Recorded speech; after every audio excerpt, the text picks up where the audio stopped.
Hi folks, welcome to the channel. I'm Barın Kayaoğlu. Beside my day job as a university professor and administrator, I like to do a bunch of awesome things, one of which is to shoot videos on politics and history. In this video, I'll be discussing the North Atlantic Treaty Organization and whether Sweden will finally join the alliance. NATO is scheduled to hold its summit in the Lithuanian capital Vilnius on July 11-12, 2023. In 2022, as a result of Vladimir Putin's attack on Ukraine, Sweden and Finland set aside their decades and centuries-long tradition of neutrality and jointly applied for NATO membership. But because of the objections of the Turkish government and Turkish President Recep Tayyip Erdogan, only Finland could join.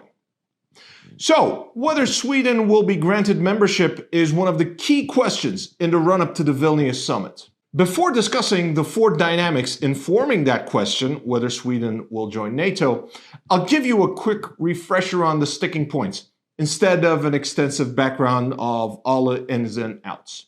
The Turkish government finds Sweden to be permissive towards the militant organizations PKK and its Syrian branch, the PYD, which the Turks consider as terrorists. In addition, Turkey wants Sweden to try or extradite followers of Fethullah Gülen, a Pennsylvania-based preacher whom most Turks believe was the mastermind behind the failed coup attempt against Erdogan in 2016. Another important backgrounder is that Turkey had offered to purchase F-16 fighter jets from the United States in late 2021, before the war in Ukraine. Back in 2019, Washington had removed Ankara from the highly advanced F-35 fighter jet program for the Turkish purchase of Russian air defense systems. So the Turks saw the F-16s as something of a consolation prize. But then the US Congress and the Biden administration made the sale of F-16s conditional upon Turkish approval of Sweden's membership, and that Turkey should play nicer with Greece. For additional details, you can read the articles I wrote about this topic for almonitor.com, including one that came out just recently.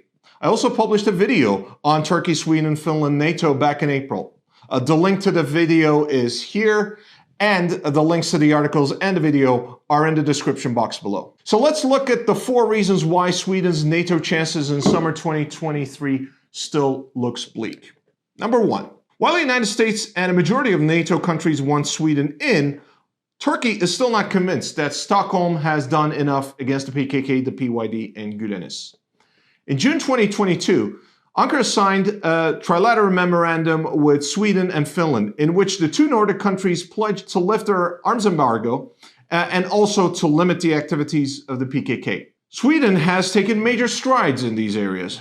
It changed its anti-terrorism laws, amended its constitution, and even agreed to extradite a few PKK activists to Turkey. But occasionally, things like Erdogan's effigy getting burnt in pro-PKK protests in Stockholm and the Quran burning episode in Sweden earlier this year derailed its accession to NATO.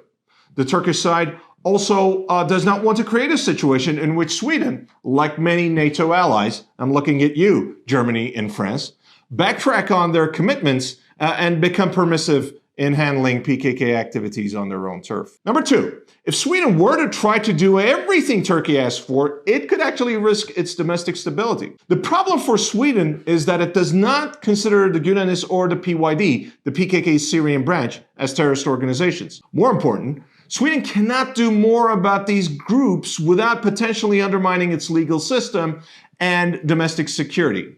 And let's be honest, the rule of law in my country, Turkey, is not where it should be.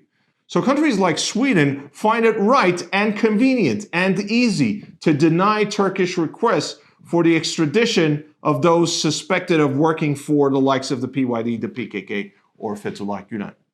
At any rate, if Swedish security services were to go after these groups, we can't be sure what sort of a can of worms they might open. I actually empathize and sympathize with the Swedish folks on this point. Number three, too many NATO countries do not trust each other. This is probably the most ironic aspect of the story. Article 5 of the NATO treaty states that an attack on one is an attack on all. Kind of like the Three Musketeers, you know, one for all for one. In NATO's case, 31 musketeers, and I guess that makes Sweden D'Artagnan. In all seriousness, that sort of an arrangement only works if you know that the country on the other side of Europe or the Atlantic will come to your help when you need it, and vice versa. In Turkey, however, there's a serious question how much NATO countries would really go to war for each other. Turkey found out that the answer was really no when it shot down a Russian bomber for violating its airspace near the Syrian border in November 2015. And the Obama administration and many other NATO countries ended up doing zero. In fact, that incident taught Erdogan that he could never trust NATO or the Americans, and it was that incident that convinced him to play nice with Putin. Erdogan's suspicions were confirmed when the United States started playing deaf, dumb, and blind about Fethullah Gülen after the failed coup in 2016, imposed sanctions, and openly blamed Turkey for many of the ills of the Middle East and North Africa. All of that feeds into the Turkish side's hardball play with respect to Sweden's NATO prospects. As the Erdogan government and many observers in Ankara see it, agreeing to Swedish accession to NATO will not suddenly improve relations with Washington, nor will it guarantee F-16 sales. In addition, even the slightest divergence from the US position in the near future will almost certainly ensure that the US Congress will impose new sanctions against Turkey. Of course, many NATO countries and the United States, in turn, don't have much faith in Turkey as an ally. They are ill at ease with Ankara's increasingly assertive foreign policy in this neighborhood and Erdogan's maverick moves in world affairs. For example, the same countries that were criticizing Erdogan and Turkey for trying to topple the Assad regime in Syria in the mid-2010s are now expressing concern over the Moscow-brokered talks between Ankara and Damascus. Specific to the American side and Sweden's NATO bid, the US concern is that what would happen if the Biden administration and Congress were to approve the F-16 sales, but then Turkey does not approve Swedish accession to NATO. Or after a brief honeymoon period, Ankara continues to pursue its own foreign policy course without consulting with Washington. Number 4. Could the Swedes wait out longer, or will they just get bored, say, screw it, and withdraw their NATO application?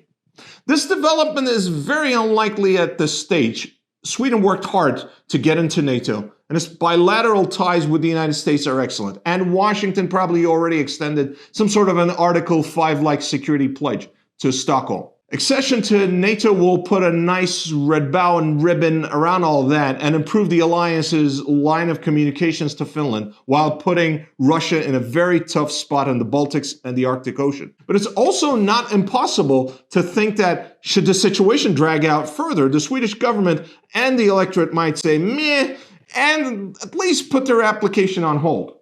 Given how the war against Ukraine has weakened Russia and how Finland has already assumed the role of bulwark against Moscow, Sweden's sense of urgency to join NATO might dissipate. Unlikely, but not impossible. So that's where we are with Sweden's pending NATO membership before the Vilnius summit. What do you think? Will Sweden join NATO? Is Turkey correct to hold up Stockholm's membership?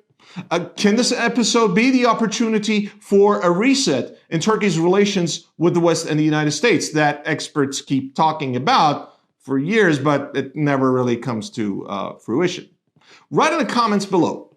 If something isn't clear, post your question as a comment as well. I'd love to hear from you. I'd love to interact with you.